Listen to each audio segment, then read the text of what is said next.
এই যে টাকাটি বেড়েছে, এই টাকাটি কোন জায়গা থেকে আসছে? বাংলাদেশে সর্বপ্রথম আমার মনে হয় ইতিহাসে একটা হিসাব দেওয়ার পরে আবার অডিট করার পরে আবার টাকা বৃদ্ধি পেয়েছে। এই ধরনের নজির মনে হয় কোথাও নেই। প্রথমে যখন ঘোষণা দিয়েছিলাম 9,37,00,000 টাকা, 35 লক্ষ টাকা, কিন্তু আজকে যখন আমরা পূর্ণাঙ্গ অডিটটি প্রকাশ করি, আজকে আমাদের হচ্ছে মোট স্থিতি রয়েছে 9,91,51,213 টাকা। এই যে টাকাটি বেড়েছে, এই টাকাটি কোন জায়গা থেকে আসছে? এক নম্বর বিষয় হচ্ছে আমরা ত্রাণ কার্যক্রম স্থগিত করেছি 4 তারিখ। এই 4 তারিখের পরবর্তী সময়ে 10 তারিখ যখন অডিট শুরু হয়, এই পুরোটা সময়ে বিভিন্ন অঙ্কের টাকা এসছে। 4 লাখ টাকা, 10,000 টাকা, 12,000 টাকা, এই টাকাগুলো পরবর্তীতে যুক্ত হয়েছে। দ্বিতীয়ত আমাদেরকে অনেকে চেক প্রদান করেছে, যেই চেকগুলো তখন কিন্তু ক্যাশ করা যায়নি। ওই ক্যাশ অর্থাৎ এই যে চেকের পরবর্তীতে ক্যাশ করা হয়েছে, সেটিও পরবর্তীতে যুক্ত হয়েছে এবং বিভিন্ন নামে আসছে। এখন দেখেন বিভিন্ন নামে আসছে, কিন্তু আমাদের তো তখন অ্যাকাউন্ট ছিল না। এই কারণে আমাদের অ্যাকাউন্ট করতে হয়েছে, দেন টাকাটাকে হচ্ছে আমাদের লিকুইড মানিতে ট্রান্সফার করার কারণে সেখানে অ্যাড হয়েছে। তৃতীয়ত আমাদেরকে বিভিন্ন গহনা দিয়েছে, অনেকে স্ক্র্যাপ দিয়েছে, গহনা দিয়েছে। এই গহনাগুলোকে আমাদেরকে বিক্রি করতে হয়েছে, এই গহনা বিক্রি করার টাকাটাও সেখানে অ্যাড হয়েছে। চতুর্থত আমাদের ওই সময়ে কয়েন যেটা থাকে, কয়েন, এই কয়েনের টাকাটা, পয়সাটা ইনস্ট্যান্ট সেক্ষেত্রে গোনাটা সম্ভব হয়নি। সেই কয়েনের টাকাটা আপনারা যদি চান, আমাদের ইন্ডিভিজুয়াল প্রত্যেকটা জিনিসের আলাদা আলাদা হিসাব কিন্তু রয়েছে, যে আমরা কয়েন থেকে কত টাকা পেয়েছি। এই কয়েনের ওই টাকাটাও কিন্তু পরবর্তীতে 2 লক্ষ টাকারও বেশি, একদম এক্সাক্ট ফিগারটা কিন্তু এখানে দেওয়া আছে, আপনারা যারা ইন্টারেস্টেড সেখান থেকে নিতে পারেন। 2 লক্ষ টাকারও বেশি সেটা যুক্ত করা হয়েছে। সার্বিকভাবে সব হিসাব যুক্ত করার পরে আমাদের যেটা দাঁড়িয়েছে 9,91,00,000 টাকারও বেশি। এখন বাংলাদেশে সর্বপ্রথম আমার মনে হয় ইতিহাসে একটা হিসাব দেওয়ার পরে আবার অডিট করার পর আবার টাকা বৃদ্ধি পেয়েছে। এই ধরনের নজির মনে হয় কোথাও নেই। আমরা সর্বপ্রথম আমাদের দেখেন প্রায় অলমোস্ট 60 লাখ টাকা কিন্তু বৃদ্ধি পেয়েছে।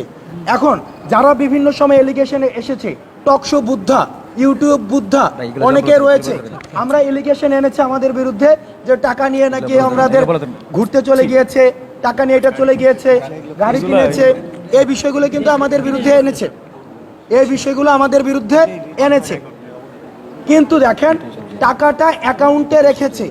এখন ব্যাংকের অ্যাকাউন্টে যদি না রেখে টাকাটা তাহলে কোথায় রাখতো? বাকেরের কাছে, সার্জিসের কাছে, পার্সোনাল জায়গায়, তখন আরও বিতর্কিত হওয়ার সুযোগ থাকতো। এখন ব্যাংকে রাখার কারণে সবচেয়ে সিকিউর ছিল। এখনো পর্যন্ত টাকার একটা টাকাও এখনো পর্যন্ত কোনো ধরনের হেরফের হয়নি, এবং আমাদের পূর্ণাঙ্গ অডিটে সেটি রয়েছে, যেটি আমরা জাতির সামনে প্রকাশ করছি। এবং সেটি নিয়েও যদি কোনো প্রশ্ন থাকে, আপনাদের উন্মুক্ত যে কোনো সময় আমাদেরকে প্রশ্ন করতে পারেন। প্রথমত যে নামে এসেছে, নামগুলি ছিল ভুল। প্রথম একটি 30 লাখ টাকার চেক ছিল, যে চেকটি এসেছিল বৈষম্যবিরোধী ছাত্র আন্দোলনের নামে, কিন্তু তখন আমাদের কিন্তু বৈষম্যবিরোধী ছাত্র আন্দোলনের নামে কোনো অ্যাকাউন্ট ছিল না, যার কারণে সেই চেকগুলো রিজেক্ট হয়েছে প্রথম। তারপরে যখন আমরা অ্যাকাউন্ট ওপেন করেছি, তখন কিন্তু আবার যখন চেকগুলোকে আমরা ব্যাংকে দেই, তখন এই টাকাটা আমাদের মূল অ্যাকাউন্ট, আজকে যে ফিগারটি এসেছে সেটির সাথে অ্যাড হয়। এই কারণে এই যে টাকা যে বাড়ার ব্যাপারটা, সেটি হচ্ছে ওই জায়গা থেকে আর কি। এখানে ত্রাণ কার্যক্রমের মধ্যে স্বতঃস্ফূর্তভাবে সারা দেশের মানুষের যেই একটা ঐক্য আমরা দেখেছি, সেই ঐক্য আমরা টিসিতে দেখলাম যে সবাই আসছে, কাজ করেছে। তো এই প্রসেসের মধ্যে যারা এই কাজ করেছে সবাইকে সংযুক্ত করা হয়েছে। কেউ ভলেন্টিয়ার কাজ করেছে নেওয়ার ক্ষেত্রে, আনার ক্ষেত্রে, কেউ এই কি বলে এটা টাকা গুনার ক্ষেত্রে অনেক কাজ করেছে, যারা আসলে আমাদের প্ল্যাটফর্মে নাম আকারে নাই। সব ধরনের মানুষই ছিল। তবে এইখানে বিশেষ করে যারা এই হিসাবের সাথে ছিল, আমাদের নারী শিক্ষার্থীরা দেখেছেন টাকা উত্তোলন করেছে, তারা টাকার গুনেছে, গণনা করেছে, এবং 2 জন দায়িত্বপ্রাপ্ত ছিলেন, যাদের মধ্যে দিয়ে ওই যে যাদের কাছে রিসিপ্টগুলো ছিল, রিসিপ্টগুলো, তো ওনাদের মধ্যে দিয়ে হচ্ছে জিনিসপত্রগুলো কেনা হতো, যেগুলো কেনা হয়েছে। তো মাঝখানে এই 2 জন ছিল জাস্ট এ মিডিয়েটর, লাইক ওনারা হচ্ছে যে যাদের কাছে টাকা তাদের থেকে নিয়ে যে খরচ করছে তার রিসিপ্ট অনুযায়ী টাকাটা হ্যান্ড ওভার করতো, যাতে স্বচ্ছতা ম্যাক্সিমাম থাকে। মিডিয়েটর হিসেবে 2 জনকে রাখা হয়েছিল। তো ওই 2 জনেই মূলত রিসিপ্টগুলো নিয়ে এখন আবার যে অডিট টিম, তাদের সাথে কথা বলে পুরো প্রসেসটা কমপ্লিট করেছেন। তো সব কিছু মিলিয়ে এখানে সারা দেশের মানুষই কোনো না কোনোভাবে কানেক্টেড ছিল।